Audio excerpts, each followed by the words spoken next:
Hello, friends. Welcome to Empty Cloud Monastery. I'm here with, first of all, I'm Maya Soma, and I'm here with Bhante Sudaza to my right and Bhante Sumana to my left. And good to see you all online. Gita, Adine, Zach, Jens, Melinda, Venerable Vimalagnani. Good to see you. And hello to Kumu. And welcome to everyone else who's watching but not typing yet, we hope. So whenever you're ready, you can type in your questions for Monk Chat and we'll try our best to answer them. Also, our residents are welcome to ask any questions related to Buddha, Dhamma, and Sangha. And we'll see what we can do. Hello to Ki. Good to see you, Ki. He's in Australia, so that's probably like early morning, I assume. Mm-hmm. And hello to Laura. And Nadine asks, what places does the Visuddhimagga hold among contemporary Theravada monastics? All right, maybe we can start with Bhante Sudaza. Predictable. Well, the truth is that depends upon which monastic you ask. So the Visuddhimagga is a text written 1500 years ago, roughly, in Sri Lanka by the famous monk Venerable Buddhaghosa. So this is 1,000 years after the Buddha. So it's a long post-canonical text, as in it was produced long after the Buddha's time. But over the last 1,500 years, it's been well liked by many people, and also not so well liked by many people. And that continues to be the case today. So today, some monks like the Visuddhimagga, and some monks do not like the Visuddhimagga. So really, it depends on who you ask. Thank you, Bhante. Sumana, would you like to share your ideas on the Visuddhimagga? I think I pretty much think the same thing Bhante Sudaza said. I think the same thing of Bhante Sudaza, so there we go. It's good that we get along in the same monastery. All on the same wavelength, at least for the Visuddhimagga. And good to see you, Art. I believe that Art is in Thailand. Have a pretty international crowd today. And Zach is asking, I know one Thai temple here in Denver, Wat Buddha Wararam. It seems that they only do Dhamma talks in Thai and is very much a cultural center. So I feel a little self-conscious about showing up. Could you offer some advice to bridging the cultural gap in a respectful way? Bhante Sumana? It's interesting because the first temple, I guess, or the first monastery I went to was run by, if you will, Vietnamese monastics. And before I went initially, I guess I had similar feelings of like, oh, am I going to fit in, or is it going to be awkward? But the best advice I would give actually is just to show up with an open mind, an open heart. You'll probably do some things that they might consider clumsy or, unmindful, I guess, just from not knowing the Thai way, in this case, of doing things. But if you're willing to observe and learn and just try to fit into the flow of things, then you'll find that the experience is usually pretty welcoming. Most Buddhists I've met are really excited when people who are not from their specific culture are interested in the Dhamma, are interested in going to the temple and checking things out. And you'll probably get lots of food thrown at you, not in a bad way. They'll just keep trying to feed you if you show up for programs that happen around lunchtime anyway, because they're just generally excited when people come and want to participate and help out and learn. And of course, you can always ask questions. So you can, on one hand, maybe try to imitate or emulate what you see people generally doing. But if there's something you don't understand or are not quite getting, if you can find someone who speaks your language, English, I assume, and just ask them, oh, you know, I see this happening. Is that something I should be doing? Or what does this mean? Even when I visited, say, a temple that was run by an American monk, but it was in Thai tradition. So a lot of the forms and things that they were doing were actually very Thai. So even then, even though most of the people there were American or Western of some kind, the customs were very much foreign to me anyway. So even though there was no language barrier and there was no visible difference, there were still just ways of doing things that were different. And the way that it worked was just by asking questions and being open to however it is that they were doing things there. So that's what I would say anyway. Great, thank you, Bhante. I will just add to that I think it's actually a great opportunity whenever we go to a Buddhist temple and we don't speak the language, to experience the Dharma, the nonverbal Dharma. Because as converts, we tend to get so fixated with the beauty, actually, of the written words or the words that are heard. And sometimes we miss actually the taste. You know, it's kind of like if we just buy a bunch of cooking books of Italian cuisine, but we never really taste pasta. You know, it's kind of, I mean, they're cool, good looking, cute, you know, nice, very well written. But when you actually go to Italy and taste the pasta, has a whole different flavor. And yeah, sometimes we can only experience it if we just delve into it full-heartedly and are willing to learn. So cultivating that open-mindedness of learning without necessarily understanding, and also dealing with the discomfort of being, you know, the one that is a little bit odd. But yeah, I actually started my path similar to Bhante Sumano. Well, the first temple that I went to was in the Thai forest tradition. So the majority of the lay people there were Thai. The monastics weren't, so I could understand the Dhamma.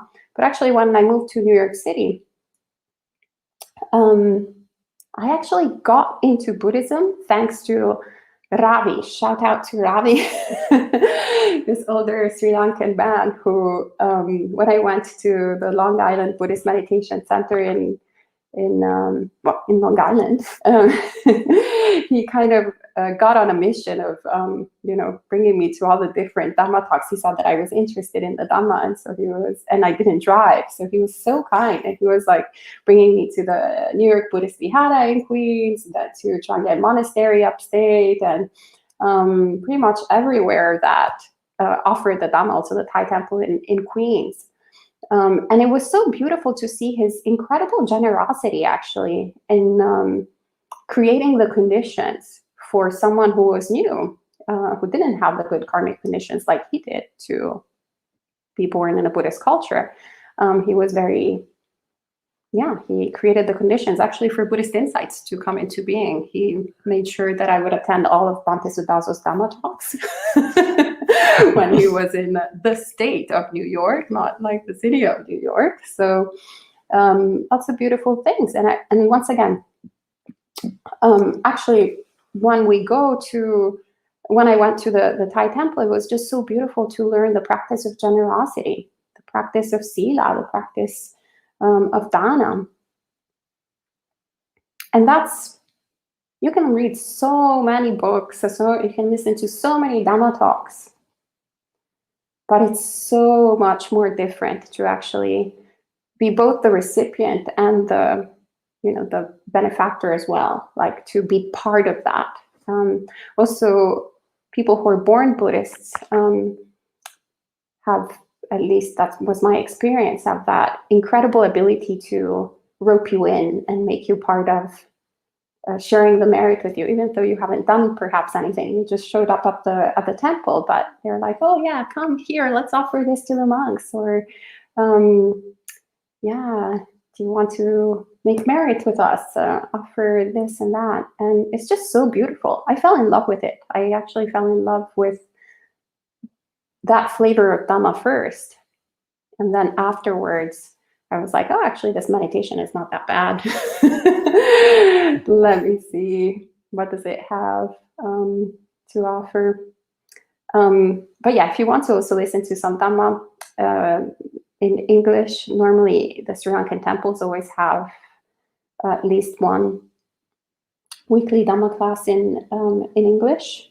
So I'm pretty sure there's a Buddhist temple in Denver. I mean, there's like Sri Lankan Buddhist temples in Italy, which is very difficult to find anything that is not Catholic.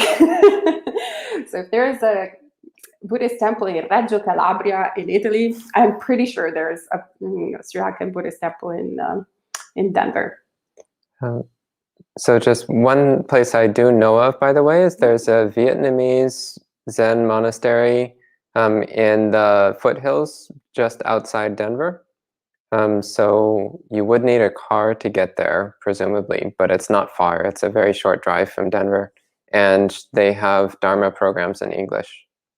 So that's one place I know of. If you send me an email, I can give you the contact for it.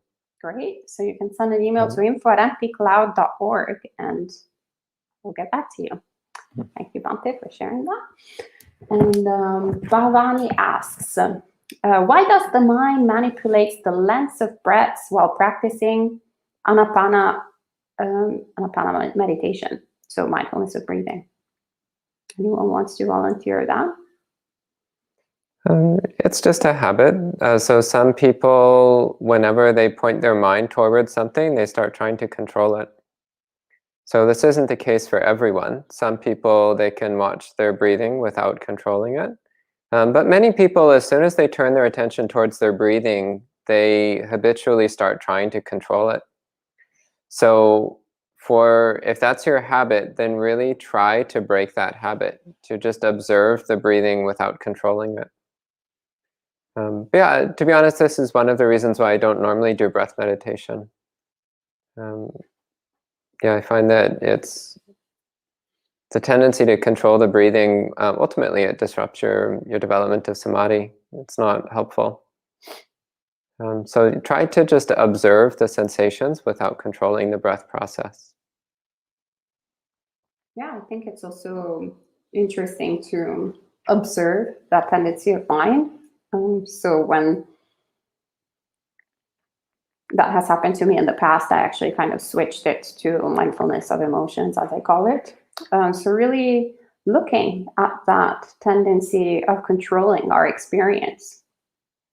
And also reflecting, contemplating on the fact that actually we're breathing all the time without controlling it at all. Yet it's only when we're paying attention to it that we start getting so crazy about it. Like, long breathing, short breathing. No, why is it that short? I want it to be longer or softer. Like, it's complete craziness.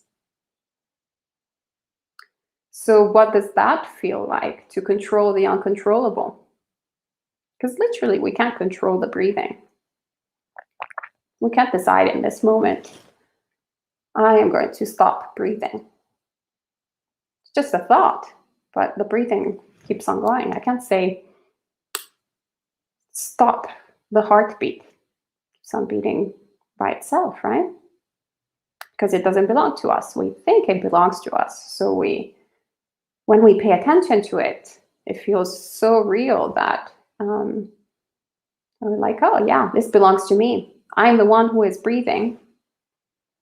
Hence, I can control it in this way or this other way. And personally, when I start contemplating in that way, then actually the craving to control my experience starts fading away. It doesn't control me anymore. And I can actually just be with the breathing, and then it's suffering, the bit of cessation of suffering. And Pial says, what exactly is craving for non-becoming? There are many explanations by different authors, but is there a sutta that explains it well? So I don't actually know of any sutta which goes into much detail on vibhava tanha, which I assume is what you're talking about. So vibhava tanha. I don't particularly like translating vibhava tanha as craving for non-becoming. So bhava means to be, to exist. Vi means separate, or apart from, or without. So vibhava tanha, it's usually translated as craving for non-existence. But it can also mean the wish to not be something in particular. So either the wish to avoid certain states of existence, or the wish to just not exist at all, the wish to avoid all states of existence. So wishing to avoid certain states of existence, for example, you might be human and you decide you're really sick of being human, so you just crave to not be human anymore. That would be a form of vibhava tanha. Or you might, actually, as you start to practice the Dhamma, you might start to become disgusted with existence as a whole and wish to just not exist at all. So of course, this is also a mistake, because trying to avoid existence is futile. The practice of Buddhism is not trying to cease to exist. That would be an incorrect understanding. But rather, we're trying to become free of both the craving for existence and the craving for non-existence. Both the craving for certain kinds of life and also to avoid any particular kind of life. So we're cultivating a peaceful acceptance of the entire structure of samsara without wishing for experiencing any part of it, not moving towards or away from any part of samsara. Thank you, Bhante. And Art says, agreed with Bhante, I believe Sumano. That's interesting about cultural gap at the temple. I personally find no gap in the monastic world. Most of the worries and concerns are actually within our minds and not existing at the temple. Isn't that true? Yeah. But we're all working on it. And Gita says, Venables, are you planning to travel sometime this year with the second vaccination getting completed? And we would love to see you in Toronto. We're still in a lockdown. Well, we are fully vaccinated, actually, every single person.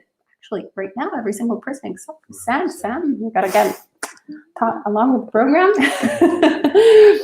So we're 99% here, everybody fully vaccinated. So that's quite promising. In terms of traveling, well, whether there's a pandemic or not, we first need an invitation. So if we are invited, then to go somewhere, then we can go. But as monastics, once we take vows, we're not really independent anymore. So we're at the beck and call of lay people. So we'll see if an invitation comes for Toronto, then we might, if there's a pandemic permitting. And oh, Gita says, is it Ravi Kunara? Yes, that is. Ravi is internationally famous, apparently also in Toronto. How do you know, Gita? That is incredible. I am so amused by this. Yes, knowing Ravi, this does not surprise me. Yes, but she's in Canada. That would not stop him. I mean, it's close enough, really. It's closer than much of the US. That's true. It's only 8 hours away, 9 hours. Yeah. He was probably up there visiting some temples. Yeah. Yes. Sadhu, sadhu, sadhu. And Art says, would love to visit temples in the US. Yeah, come visit. Yeah. Come visit. There's not as many as Thailand, though. I would love to visit more temples in Thailand. We always like to visit. The grass is always greener, as they say. And Undone says, how can we stop focusing so much on work and relationships and focus on the self? Such as focusing too much on trying to find a romantic partner or getting a raise. Sorry if it's too early for a question. Oh, a question. No, it's definitely not early, and I can pass that to Bhante Sumano. So I assume that when you say focus on the self, you mean focusing on things that maybe matter to you more than, say, to others, like work and relationships and whatnot. So how can you stop focusing too much on work and relationships and focus on yourself? By focusing on yourself and not on work and relationships. Actually, it's very straightforward. Most of the time, though, what stops us is craving, desire. So we might know internally, or maybe on an intellectual level, oh, I should stop working as much and spend more time relaxing or doing things with my family. Oh, I know I should stop chasing romantic partners and going on one date per night of the week, and instead cultivate a sense of self-worth. So we might know these things, but we're still drawn to working a lot, overworking ourselves most of the time, actually. And thinking also that if we just find the perfect person at the perfect time, at the perfect age, with the perfect job and the perfect conditions, that we'll be happy. But none of that is actually true when we really look at it. We can see that oftentimes our jobs are wearing us down, sometimes more slowly, sometimes more quickly. And also that this chase for a romantic partner isn't usually based on wanting to share a life with someone, but rather just wanting to feel validated in whether it's our looks or in our sense of self-worth. So in order to stop focusing on these things so much, we have to see them for what they actually are. See that there's something we're trying to get out of work and our relationships that will make us feel one way or another. And to see that actually what we're looking for, we're never going to get. So you could find the quote unquote perfect job. And there's a whole spectrum of jobs available. But if you don't have an inner sense of contentment, of satisfaction, and of self-worth, then no matter what you end up doing, it'll never be satisfying if you're looking for that as the thing that will be the final puzzle piece in the happiness jigsaw, so to speak. Same with relationships. If you're looking for someone else to make you happy, well, you're setting yourself up for failure because that person will never be able to make you happy. So once you stop looking for those things outside of yourself, then it's just natural that you'll start to focus more on developing a spiritual practice, developing a sense of self-worth that's not based on all of these different conditions that ultimately you have no control over. But what I would say is actually just to answer your question the way you asked it, stop focusing so much on work and relationships. Quit your job, for example, or at least take a vacation. Take 6 months off if you can. If not, then 1 month. If not, then 2 weeks, which I think is what most people get in the United States. Maybe not most, some. If you're lucky enough to live in basically every other country than the US, you probably get more vacation time. And see what it's like to not be with somebody romantically and to not be looking to be with someone romantically. And once you see what that's like, then you'll get a better taste of what it's like to have to be with yourself, which is sometimes the scariest thing of all. Thank you, Bhante. And Dean says, I'll be spending 2 months in Berlin this summer. Can you recommend a Vihara temple, etc., where I could go to meditate with others? I want to cultivate Kalyanamittata while there. Yes, I actually put in the comments already because I had read it a few minutes ago. Miao Fa Centrum from our friend Shifu Simplicity, who is an incredible bhikshuni, trained in Taiwan, and she speaks perfect English as well, and she's an incredible Dharma teacher. There's also other places, Das Buddhische House in Berlin, that is like the sort of, I think it's the oldest temple in Berlin. It's a Sri Lankan temple as well. And There's also I think he's a German monk from the Thai forest tradition. He's a bit reclusive, so he rarely gives talks, and he's not an easy person to meet with. Unless you're also a monk, then he'll meet with you. But he is there, but trying to pin him down for Dhamma talks is not the easiest thing in the world. But yeah, I second that. Shifu Simplicity's place, Miao Fa, is a really, really lovely place to practice. Oh, and Gita says, you absolutely have an invitation. Let us know how we can arrange this. Sadhu. You can send us an email at info@emptycloud.org. And Gita says, Ravi is my cousin. This is incredible. Again, somehow this does not surprise me.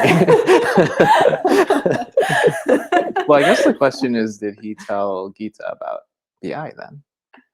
Because then that would make complete sense. But so we haven't seen Ravi in quite some time. That's true. Yeah. Since actually, it makes me wonder how he's doing. I hope he's doing okay. Yeah, we hope Ravi is doing all right. And Jill says, do you ever share your going forth stories? Yes, we do. All too often. Actually, in all honesty, it's one of the most commonly asked questions is, why did you become a monk? So if you look in past monk chat sessions, we get that question. Actually, almost every single monk chat, somebody asks that question. You're welcome to ask it, Jill, if you're interested. Maybe we should each record like a video and just put it on YouTube whenever people ask. Oops, just check Actually, that's not a bad idea. No, it's okay. We can answer it during monk chat. I don't think our going forth is worthy of a video each. Even if it's only 30 seconds. It can be a short video, yeah. 5 seconds. And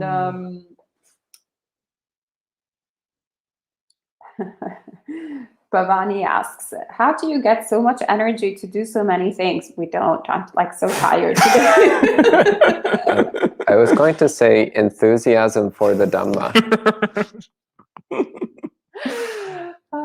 Coffee. Sumano and myself today are keeping it real just because we've it's been a long day. But actually, in reality, Bhante Sudaso's answer is the real one. We're just being facetious. So actually, I also agree with Bhante Sumano. If you just replace coffee with oolong tea, then yes, that's the only way I get through my days. That helps.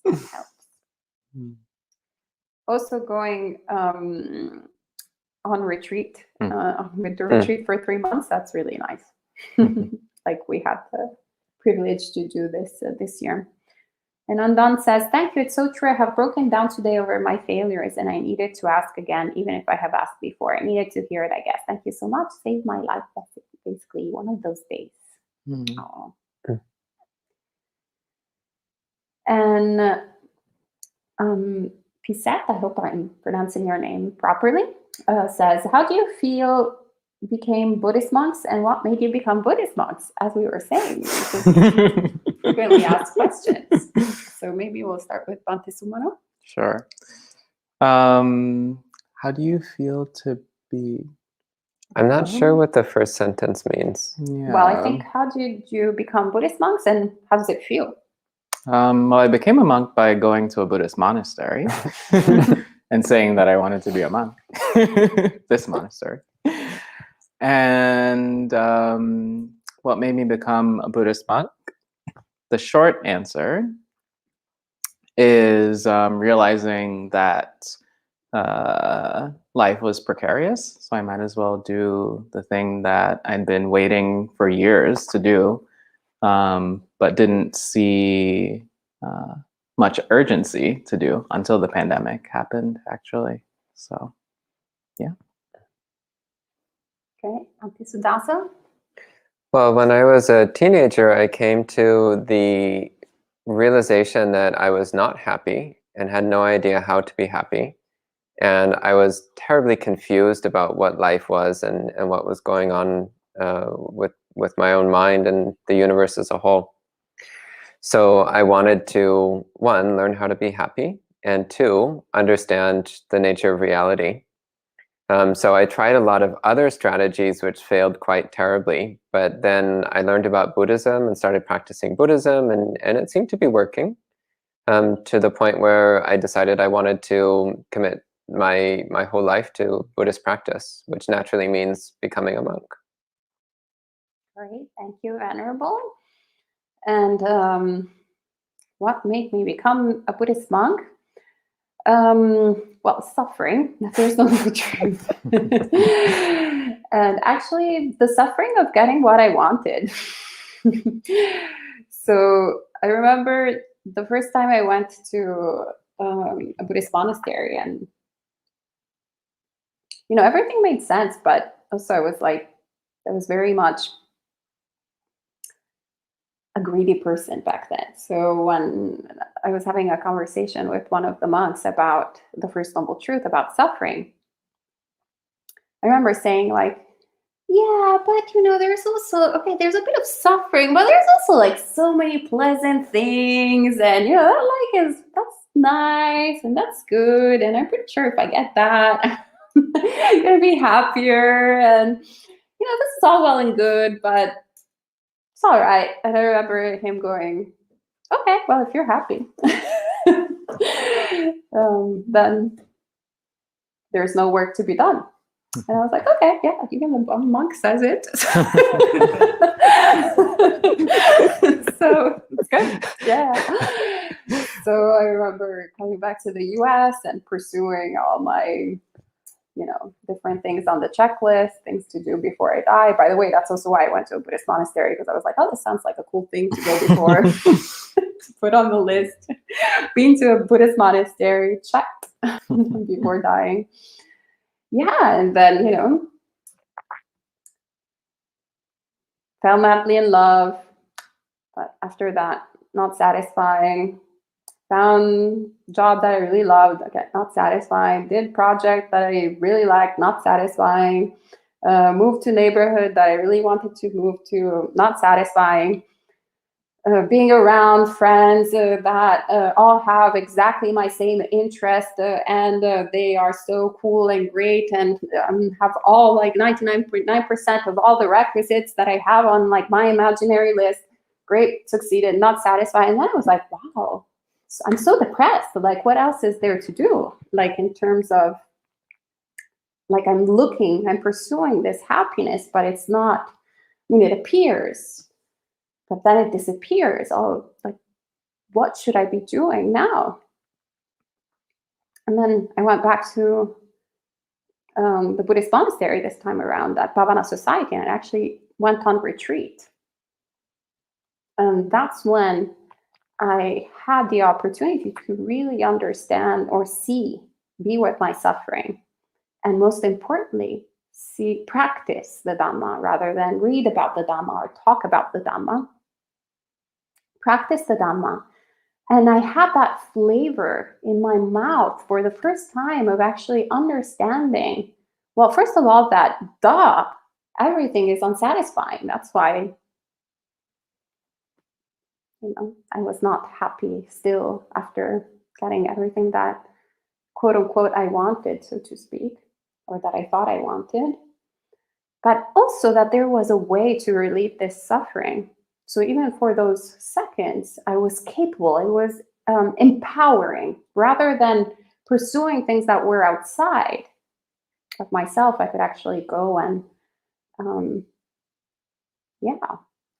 and work within my mind. And that, wow, the Dhamma is addictive. So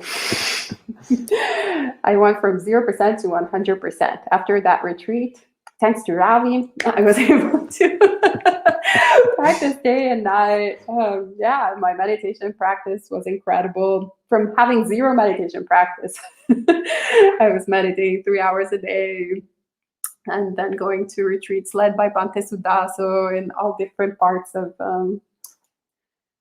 of New York, and then we started Buddhist Insights together. And so then every week I was on retreat. And then after a while, basically, I was already practicing as a monastic, and I remember thinking, well, either in or out. Like, I mean, I basically I look like a monk. I practice like a monk. I'd better become a monk, or I go back to doing what I was doing before. But I remembered how unhappy I was, and it wasn't like a no-brainer. So I never actually decided going forth. It was like, oh, this is already what I'm doing. I'd better make it. Kind of like if you're painting, but you pretend that you're an electrician. You're like, well, maybe I should actually come out and be a painter. So that's my long story long of my how I became a Buddhist monk. And it's great. It's the best decision I've made in my life. Oh, Adine speaks perfect, fluent German. Adine is like 150 years old because he speaks Italian. He's been here, he's been there, like everywhere. It's a compliment. Yeah, in order to do all these things, you must be 150 years old. Okay, he appreciates the frequently asked question video idea. A year ago, they were doing twice daily talks for months, PhD in Buddhism. Now, that was because we thought the pandemic was going to last for 3 weeks. So we were like, okay, we're going to do offer live streams twice a day until the pandemic is over. But then after a while, it seemed like the end was not in sight anymore. Gita met Ravi at Bhante Bodhi's retreat in 2019. He's actually my uncle, my mom's first cousin. Ravi is doing well. He had the Johnson & Johnson vaccination. Oh, Sadhu, please say hello to Ravi from us. And tell him to come visit us. Yeah, he should come visit us, absolutely. We actually are now in New Jersey, where he lives, so it's perfect. And Cool says, forgive me if this is not a good question. Everything's a good question. What do you do for exercise at the monastery? Is gardening permitted for monks? Well, maybe Bhante Sumano is the most athletic out of the three, so I'll pass it on to him. I mean, there's many different ways to exercise. Personally, I do yoga sometimes. I go on a lot of walks. One of our friends, a monk friend who visited, jogs. You can also do like body, what's the word? Like body weight exercises, like push-ups, sit-ups, etc. Because you can, when you're sitting all day or just walking from one room to the other in a monastery, you can get pretty out of shape. You won't get overweight necessarily, but you'll start to ache and things stop working pretty quickly. So it's good to stay active. As far as gardening, it depends on what's involved in the gardening, but gardening doesn't seem to have to do anything with exercise unless there are two different questions. But if you are like pushing a wheelbarrow around, yes, that can be a form of exercise, which we did a lot of last summer. Lots of shoveling, lots of pushing wheelbarrows around. So, yeah. Yeah, the two of us, when he said gardening is not a level of exercise, we're like, I don't know about that. It sounds like pretty active. But as my mom used to say, walking is the best form of exercise. So going on all around this type of exercise we do. And we go frequently to the reservation, or the nature reserve. Reserve. And William says, I have felt the impulse to ordain as a Theravadan monk for most of my adult life, but prior to that, I made a commitment to my parents to take care of them in their old age. I am grateful that my parents, while older, are still healthy. However, I'm 39 years old, and I don't want to waste this precious human opportunity. As I don't know how long life will last, is it possible to ordain and prior fulfill the commitment to my parents? So I would say that if you feel such a strong drive towards monastic life, that you should do it. So it's beautiful that you made a commitment to your parents to help them in their old age, and becoming a monk doesn't necessarily prevent that. One of the, sometimes if your parents do start to get to the point where they need help, if you've been a monk for a few years, then there might be lay supporters who will be actually overjoyed at the opportunity to help out the monk's parents. This is one of the beautiful things about Buddhist culture. People who like to support monks also often are aware that monks frequently have parents, and the monk's parents frequently need a little bit of extra help. So there's a lot of merit to be made. A lot of good karma comes from helping a monk, and a lot of good karma comes from helping a monk's parents, by extension. So there are a lot of Buddhist lay people who will be happy to help you support your parents, especially if you tell them that this is necessary for you to be a monk. If you tell them, like, if they know that helping out your parents means that you can remain as a monk, then they will be even more excited at the opportunity to help look after your parents. So you don't need to worry about that. It's also not unheard of for monks to personally look after their parents, and you don't need to disrobe to do that. Ajahn Viradhammo, who's a senior monk in the Ajahn Chah tradition, Canadian monk, he spent the last few years of his mother's life, he spent taking care of her with his own hands. So he did hospice care for his mother until she died. So that was, again, a beautiful practice that he did of caring for his mother. Taking care of your elderly parents and being a monk, these are not mutually exclusive. You can do both. Yeah, don't sell yourself short in that way. You don't need to choose between these two. You can do both. Thank you, Bante. And maybe, and Babani asks, what are the jhanas? Are they higher levels of concentration or wisdom or insight? This is possibly your favorite question. It's a very short answer, though. Concentration. Jhana does not automatically bring wisdom. You have to make an effort to develop wisdom while in jhana. Jhana by itself is Jhana by itself is a very advanced state of concentration.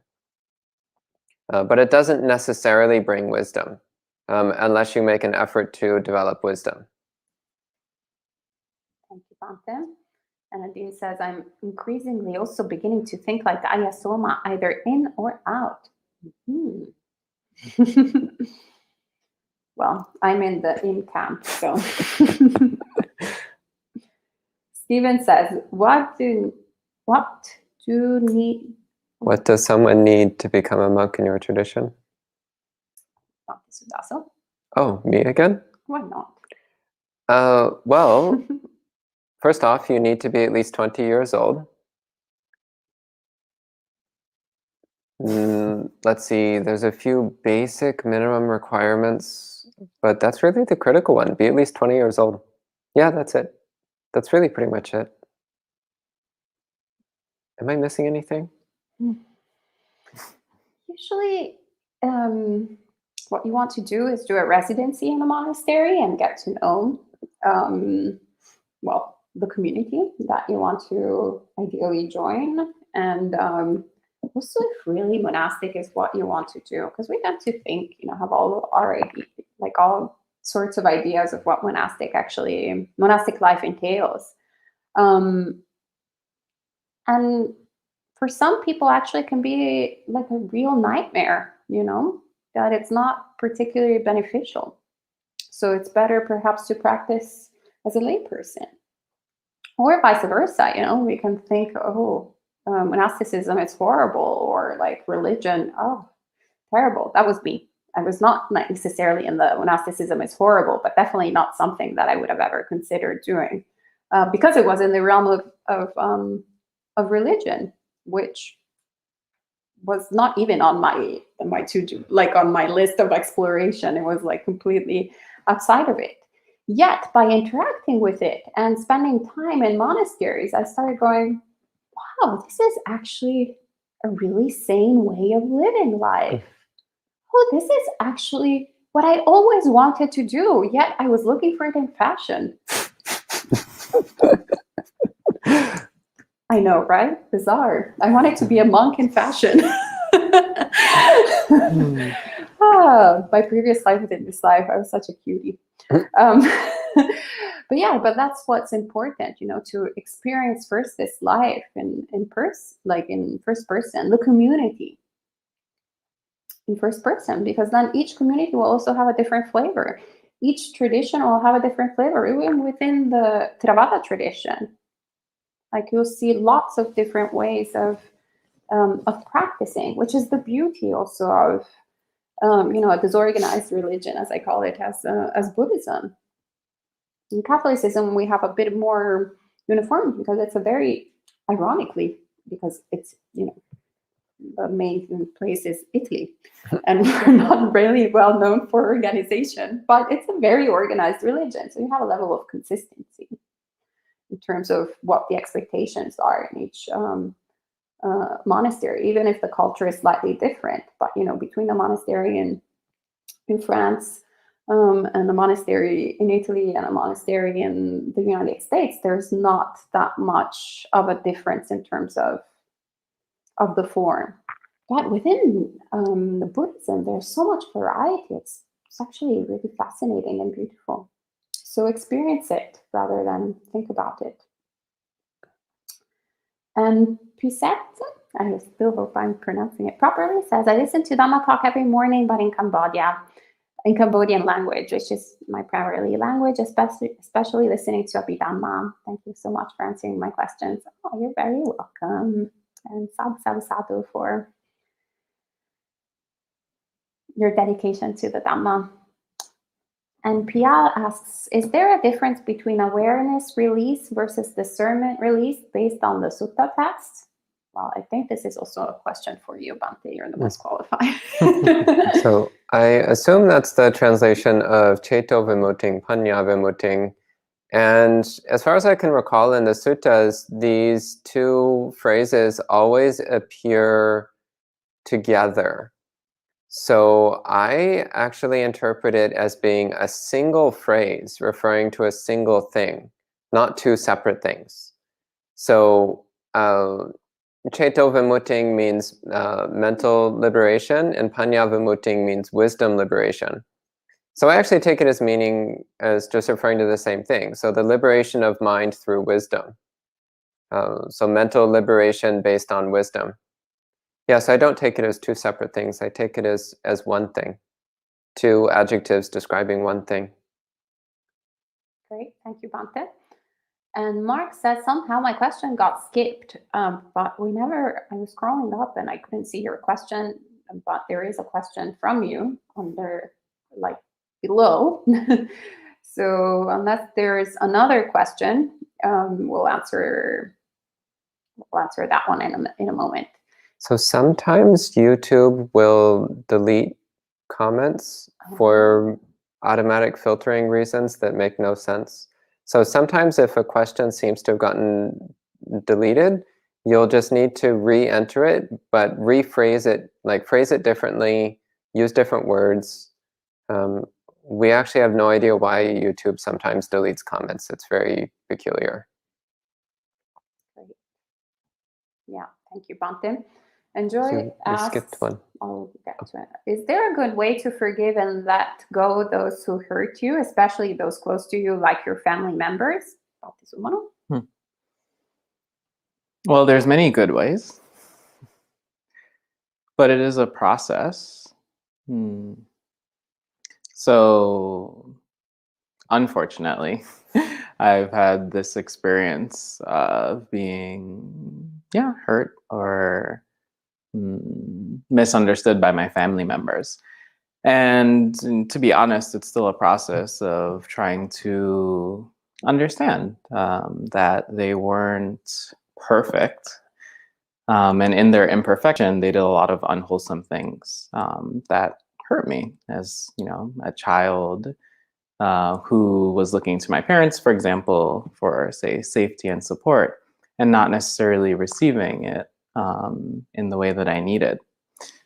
But what I found over the years that helps with that is understanding, too, that whether it's our parents or friends, family members, etc., most of the time when they're doing things that are unwholesome, it's because they don't really know any better. They're operating on, most of the time, how they were raised or treated when they were children, when they were growing up, and sort of in that process perpetuate cycles of harm if that's what happened, or just continue to act out of habits that they developed when they were growing up. And a lot of those habits are not very good habits, unfortunately. So recognizing that helps lessen the sting a bit, because then it's not so personal.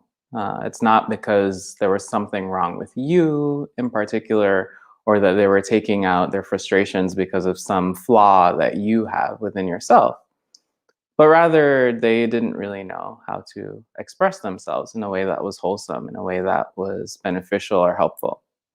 Most of the time when people do hurt someone else, it's because they themselves are suffering a whole lot. So my father, for example, was and still is to some degree a very angry person. And that anger had nothing to do with me, per se, when I was growing up. He was angry before I was born. He continued to be angry when I was a child, and he still is to a large degree. But of course, since I lived with him, I had to experience the sort of side effects of him spitting that anger in every direction. So it still hurt, obviously, but it wasn't personal. And the more that I look at that, is the more that I can then step back a bit and start to see the situation in a way that doesn't feel so hurtful. And then from there, as far as working on, say, forgiveness and letting go, well, you can't force yourself to forgive someone, unfortunately. If it were that easy, then it wouldn't be a problem. But true forgiveness and true letting go really only comes from understanding deeply both the other person, but also yourself. So at some point, you do have to not necessarily let go of what happened or let go of the pain that's there, but rather you have to let go of wanting things to have been different. I know in my case, a lot of the suffering that comes up is from wishing that things were different, wishing that I didn't have an angry father, for example, wishing that everyone I grew up with understood me, and wishing that I had those good conditions that I saw other people get. Letting go of the past is one of the hardest things to do. But if you can let go of that and let go of wanting the perfect aunt, uncle, father, mother, whatever, then you can start to forgive, because then you're not holding these people to a standard that they can't meet. So it would be great if your family members were happy, wholesome, perfect people, but they're not. And if you expect them to be that way, then that not only creates suffering for yourself, but also for them as well. If you can accept them as the flawed people that they are, then you can start to forgive them. And that forgiveness, by the way, doesn't mean that you will stay around them, or it doesn't mean you'll even have a relationship with them. If they're still hurting you, then you should probably stay away. But rather, it just means that you wish that they be happy and that they find a way to be happy without hurting others, but also knowing that it's not your responsibility to change them. And it's also not your responsibility to keep them in your life if they can't play a wholesome part in it. Great, thank you very much, Bhante Sumano. And Hey Karalan says, how should one prepare themselves for the monastic life? 5 precepts, impeccably. Right? Just follow them impeccably, And then you have created a solid foundation for adding more precepts, because this is basically the practice that we do. From 5 precepts, then we take 8 precepts, and then 10 precepts, and then we start racking them up, adding them up, and it becomes fun. And Mark says, could you explain what you mean that one needs to practice the development of wisdom while in jhana? I thought that one who is in jhana stays focused on concentration. So there are a lot of suttas where the Buddha talks about developing insight meditation while in jhana. It's not true that while in jhana one can only stay focused on concentration. So while in jhana one has mindfulness, awareness, volition, the ability to make choices. So full awareness of your experience and the ability to make choices, what you're going to do with that awareness of that experience. And so the main practice that we see recommended is to recognize impermanence. So while in jhana, recognize impermanence. Recognize the impermanence of every aspect of that experience. And the Buddha says if you do this, then you can attain full awakening. So when the mind is so sharply focused and steady and alert and stable, then when you introduce the perception of impermanence, then that samadhi power can drive that perception right to the heart of your experience. So again, this is from the suttas. The only samadhi states which the Buddha says are not suitable for developing wisdom are the state of neither perception nor non-perception. So neva sanya na sanya, the state of neither perception nor non-perception, and the cessation of perception and feeling, sanya vayata nirodha. But all 4 of the ordinary jhanas can be used for developing wisdom, as well as the first 3 of the non-physical attainments. Yeah, so I'm not sure why there's this belief that you can't do insight meditation while in jhana, because the Buddha clearly stated in many suttas that you can. Thank you very much, Bante.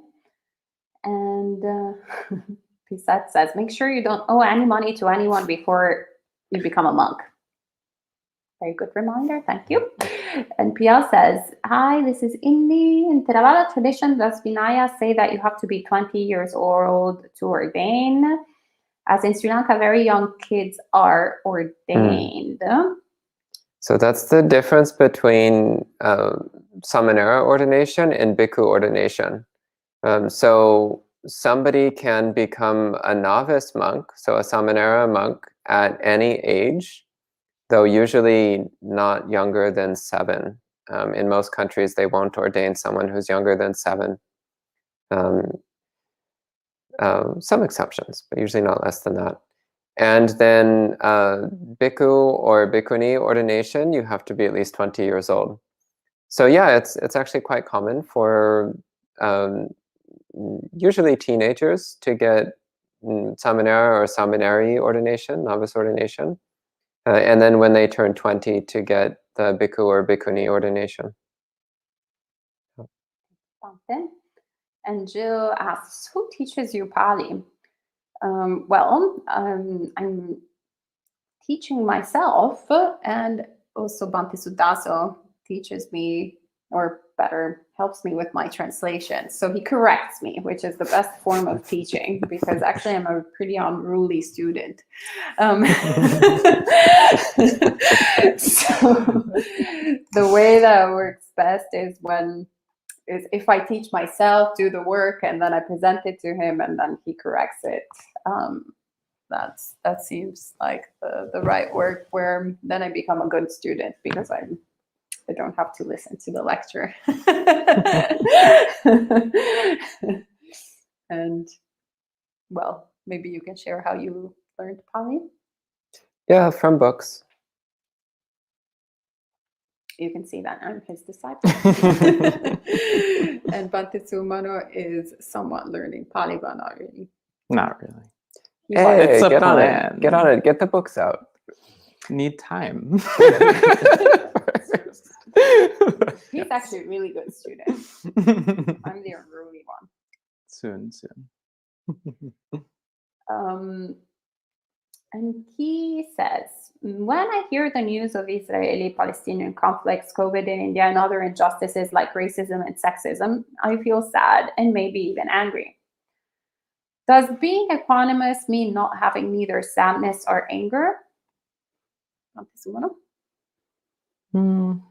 Not necessarily. On one hand, sadness and anger will arise in the mind whether you want it to or not. So what's more important is actually what you do when those feelings come up. So you may never get to a point where sadness and anger just completely never appear in the mind, and that's okay. But rather, what do you do when those emotions pop up? Do you wallow in them? Do you allow them to dictate what you say, think, and do? Or do you try to look at it and understand where it's coming from? So being mindful, say, of the emotions that are arising in the mind helps you then to get some distance from it. So you can actually make a decision about what to do in response. So it's natural to feel sad or angry about all the horrible things that happen in the world on a daily basis. You don't really have to look very far to find examples of really awful things happening. But what's more important is to decide what to do in response. And it doesn't have to be something that you say, get up and do and go out into the world. But even something as simple as, now that I have this information, what is it that I can do with this? So I know for myself, when I was younger, even before Buddhist practice, but I still do this every now and then, is say if I learned about something unwholesome, then something that I would simply do was make a commitment not to do what I saw that person did. So if I would hear someone saying something really awful to another person, I would use it as a moment to be like, oh, I don't want to be like that. So instead of spreading hate in the world, I wanted to spread kindness and compassion. And it seems like a small thing, but it's actually something that can help you feel less powerless when you see all of the huge and awful things happening in the world. So how do I stop wars happening in the Middle East? You can't, realistically. But what are those wars based on? Misunderstanding, hatred, discrimination. Can you do something about that in your mind? And the answer is yes, in those cases. So bringing it back to something that you can do even in this very moment helps then to see, well, I feel sad and I feel angry, but there's something I can do about this that's wholesome and that will have an effect on my own state of mind right now, but also on the people that I interact with. And that is something that can help overcome feelings of helplessness, hopelessness, and also depression with all the bad things that happen in the world. And it gives you more energy too when you have the opportunity to do things that may affect change on a larger scale. Thank you, Bhante. And Babani says, how to develop higher levels of jhanas? Well, realistically, start by developing lower levels of jhana. I find that usually the people who ask the most questions about jhana are the people who don't have any experience of jhana. Realistically, once you start getting into any jhana at all, then it becomes clear how to proceed from there. And if for some reason it's not clear, then you go and you ask an experienced teacher. So usually the challenge is getting into a low level of jhana in the first place. After that, it actually is pretty clear what to do. So focus on getting low levels of jhana, and then the higher levels will unfold in their own time. Thank you, Bante. And Jill says, why do nuns have so many more precepts than monks? I don't know, you should ask the Catholics. I'm just being funny. I don't particularly like the word nun for used in Buddhism because it's just as appropriate as, you know, using rabbi or using imam. It's a word that is specific to Catholicism, but for some different reasons has been used to refer to female Buddhist monastics as well. But the correct word, I would say that it's just monk. I need to make it gender neutral. Why do they have many more precepts than monks? Well, first of all, it's not that many more, actually. There's the communities were developed, how do you say, in a sort of parallel way, but separately. So it's not that the Buddha like sat down and he was like, okay, so the female monastics will have 311 precepts and the male monastics will have, how many do you have? 227. 227, I always forget. I remember mine, but not theirs. But rather it's whatever was happening at the time, then the Buddha would respond to the situation. And apparently, actually, female monastics had a lot of trouble with cloth. We have all these like random rules on cloth and how to subdivide it and share it and like cut it and store it, and it's kind of like the same rule over and over again with different iterations, which adds a big chunk. But also it's very important to relate to precepts as actually not these rules, not as commandments, not as something like, oh, so terrible, I have 311 rules to follow and you have 227. Not good with numbers. It's like, oh, it's so good that Bante has only 227 and poor me, I have 311. It's actually, wow, it's so great that I have 311. He only has 227. Poor him. Because actually, precepts are blessings. So monastic life works the other way around. So it's the unenlightened mind that sees things as constrictions. The enlightened mind, or the mind that rejoices in the path towards awakening, sees all of these restrictions as conditions that the Buddha gave us out of compassion to look at the mind, to see the mind. Following the 5 precepts does not make you like a depressed person with a bunch of shame and guilt. No, it makes you a happy person. Yes, it's so great not to harm. It's so great not to steal. It's so great not to commit sexual misconduct. It's so great not to lie. It's so great not to get intoxicants. My unenlightened mind, before following the 5 precepts, was like, oh, that's terrible. I still remember, I was like, oh, like even before actually thinking about it in a spiritual context, I remember I could not have friends who were sober. There was a time where I would go, oh, that person does not drink. That's awful boring. Wow. When I think about my mind several years ago, I'm actually still kind of horrified in a way. But I still remember how real that was because it seemed like a constriction. When I stopped drinking, yeah, actually, this is pretty great.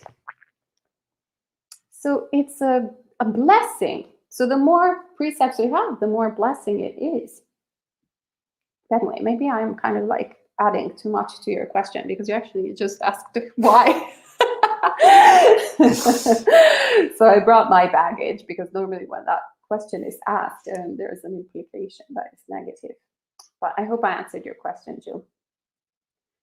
And Marielle says, I'm turning in my thesis tomorrow. Could you kindly send me my way some wholesome thoughts? Of course we can. May everything go well.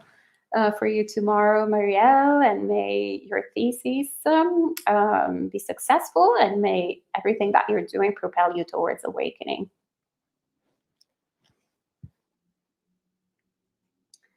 So while in Jhana, Max asks, so while in Jhana, does one just notice the impermanence of what is happening in the present, or more like reviewing the impermanence of one's life?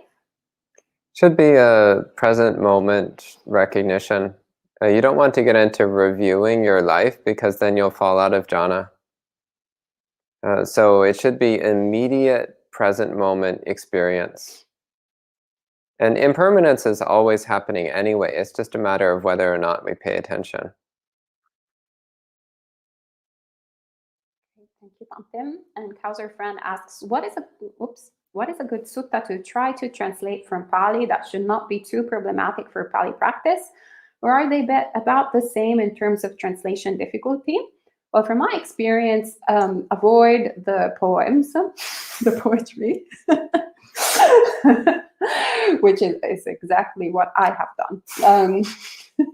After translating a few suttas, I got very confident and boisterous, and well, actually, I thought that the poetry project was going to be, because poetry is shorter and condensed, I was like, oh, this is great. Then I'm going to be able to get this done in a very short period of time. But actually, it gets more and more complicated and complex. But so maybe, and then Bhante Sudaso shared with me that poetry is like some of the most complicated Pali translation. And I was like, oh, had I known that?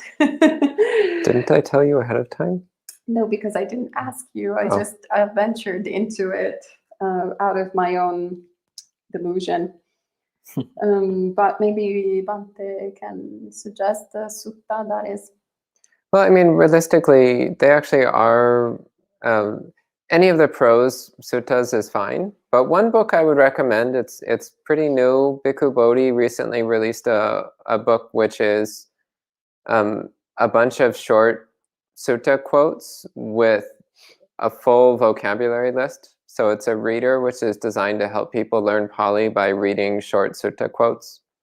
Don't remember what it's called off the top of my head. Reading the Buddha's words or something like that. Yeah, I don't remember the exact word, but it's a great book. Yeah, it's so if you look at Bhikkhu Bodhi's most recent book for learning Pali, that might be exactly what you're looking for. Yeah, thank you, Bhante. That is actually very good advice.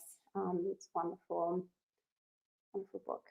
And Jill says, my apologies for referring to you as a non-Mike nerd. No, Jill, don't apologize. Actually,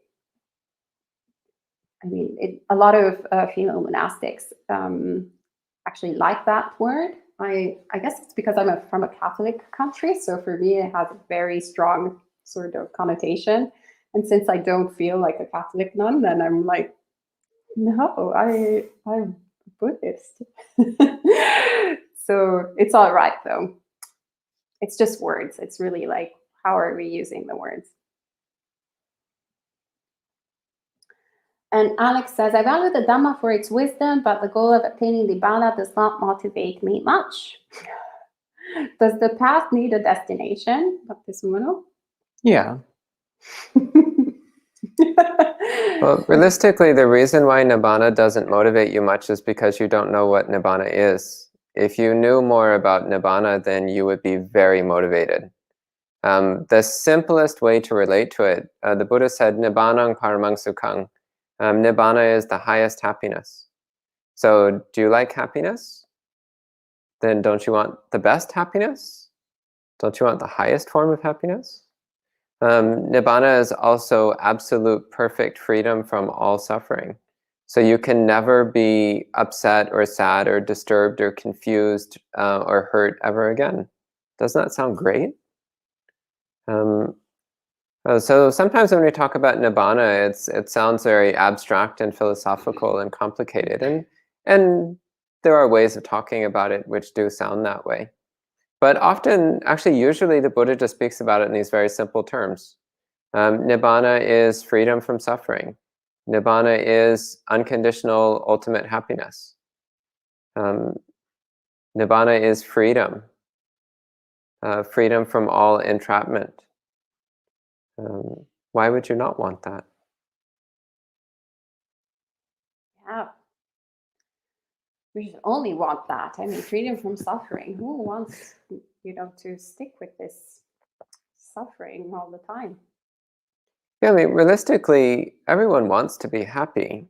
They're going about it the wrong way. They think, I want cookies because cookies will make me happy. I want a romantic partner because romance will make me happy. I want money because money will make me happy. So ultimately, they just want to be happy. They're just using failing strategies. So nibbana is happiness.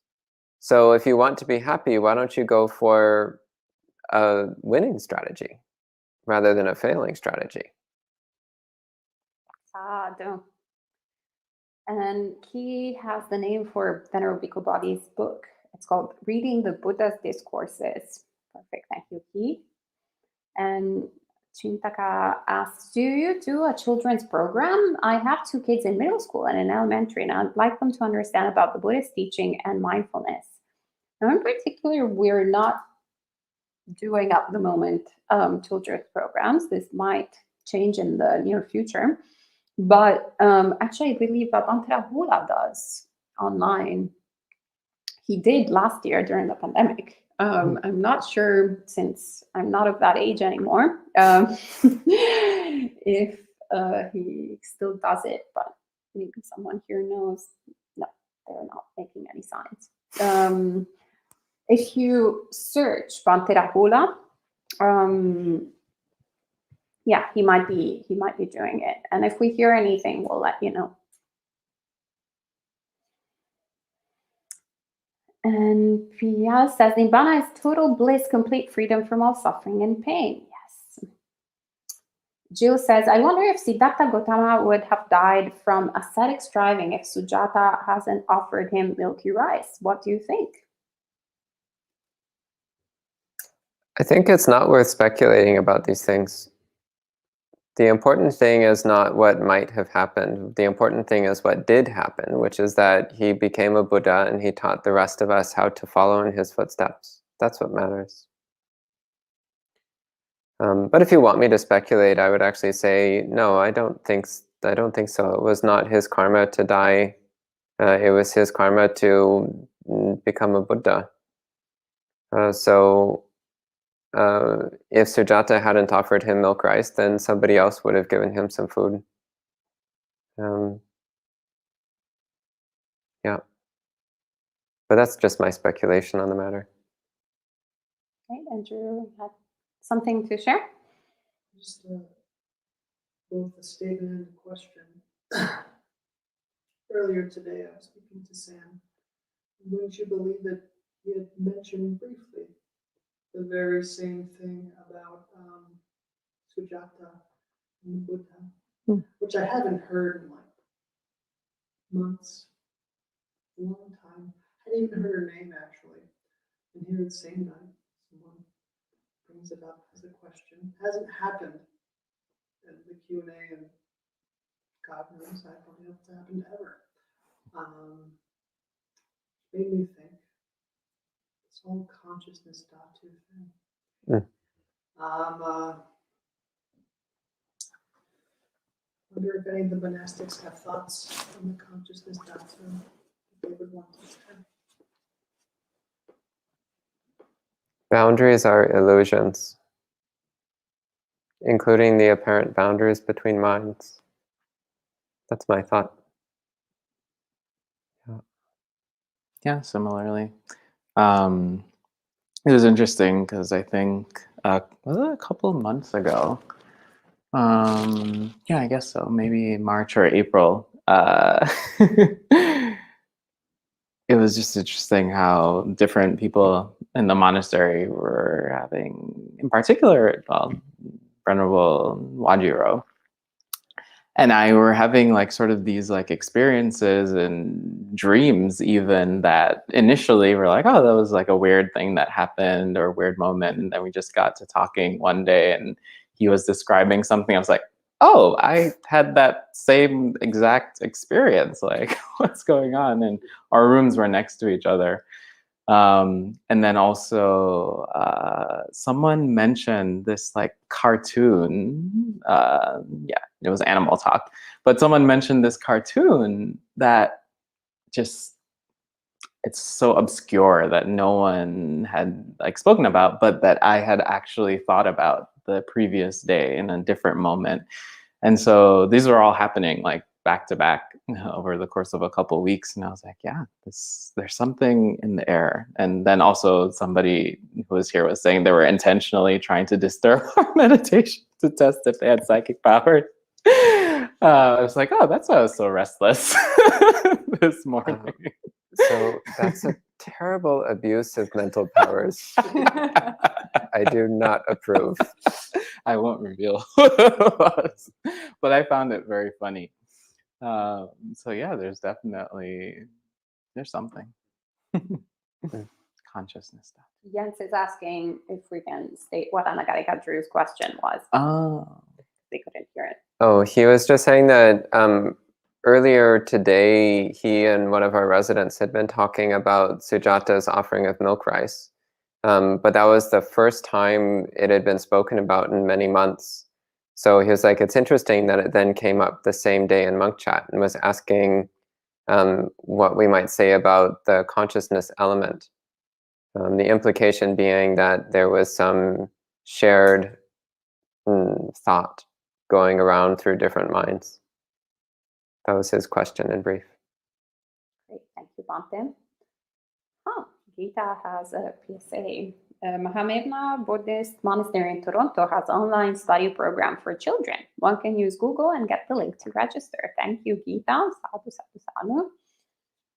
And Kauser friend says, thank you.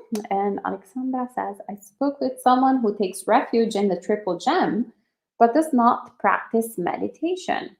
What is Buddhism without meditation? I've always thought meditation was essential to practice. Well, I'd like to ask a slightly different question. So to me, what's really strange is people who practice meditation but don't take refuge in the Triple Gem.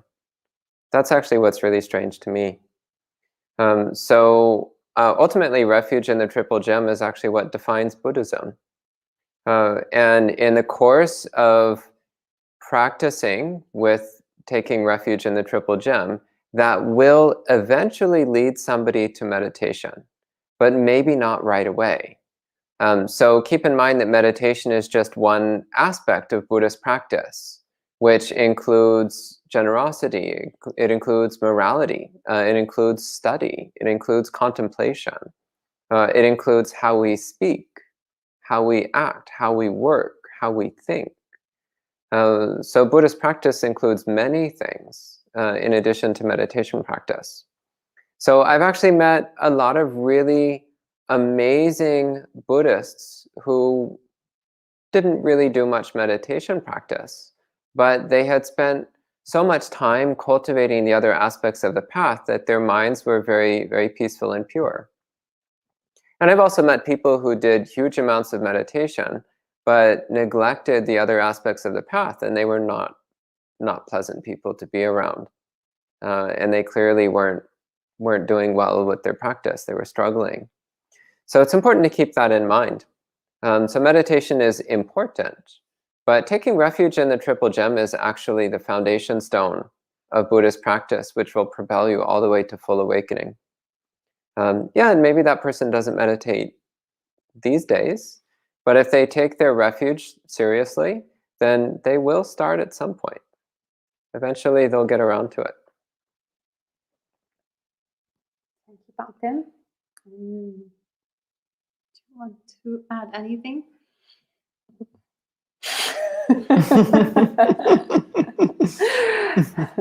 It's pretty complete. Yeah. I will just say that actually the most inspiring practitioner is similar to what was saying, or along the lines of what Bante Sudaza was saying. Running actually a retreat center for many years in Rockaway Beach. I was very impressed to see how, us convert Buddhists, we can get very into meditation, and basically that's like 90% of what we do in our quote unquote Buddhist practice. And, I would meet people who had been meditating for decades, perhaps, that would come in on retreat in Rockaway Beach. And then every now and then, we would have someone born Buddhist who had never meditated or hadn't meditated since they were like 12 or 13. It was impressive how in a second, they would sit down, not move, and easily get into concentration, as opposed to the person who had been the convert Buddhist, who had been so hard on developing a meditation practice, even after decades, was actually a whole wreck. But even without talking, without even actually seeing sort of the qualities of mind and that they had developed or not developed, it was really impressive to me to start noticing this pattern. And amongst different cultures, some friend was from Burma, another friend was from Thailand, another friend from Sri Lanka. And what they had been practicing, though, since they were born, and that's what you see, that's the beauty, what I was talking about, the flavor of Dhamma that you see actually in Buddhist temples, is since kids are even, they're not even capable of walking really, or speaking, then the parents put their hands in Anjali and get them to make merit. And so there's this incredible culture of generosity, this incredible culture of developing the mind towards wholesome qualities. Since even, before you can realize what the world is, and that primes the mind so much, and also it propels it towards Buddha, Dhamma, and Sangha. Like your mind understands that this is what is the most important thing in the world, the most worthy thing in the world. You see an image of the Buddha, you don't see just a pretty statue. You see the symbol of awakening, the value of awakening. So your entire life revolves towards the supreme. And the practice of sila, so you start training, actually we think that it's just, morality, some like sort of deficient, inferior thing, but actually it's full embedded with wisdom. You're practicing wisdom, you're practicing letting go over and over again. You're relinquishing things. And that primes the mind, makes the mind happy, and a happy mind is easily concentrated. So basically you have been meditating, even though you haven't been sitting perhaps for hours and hours, and going, thinking, moving, walking, sitting, hating, like whatever it is that, we get really into. But actually, in reality, you have been practicing so well that then it's so easy to actually stop controlling the breathing. Stop getting all agitated and practice. It's very important. All us convert Buddhists should go to the temple, even if we don't speak the language. Actually, better that we don't speak the language, and observe and learn. And bring our children there if we have children. Adine says, I always look forward to Wednesdays, Thursdays, and Fridays so that I can be in virtual contact with the three of you. You're so inspiring. Oh, you're so kind. Blushing. And Alexandra says, how beautiful, what a gift it must be to be born into a Buddhist family. Yes, that is some really good karma. All right, and with that, we can end at 9 p.m. on the dot. We're happy about that, right? Because he's the one on time. The only one on time. He has to deal with us. Well, I'm on Italian time. That would be so, actually on time since my entire life. Oh, but no, we have one last question. Y'all asks, why do we call the 5 skandhas as advocates?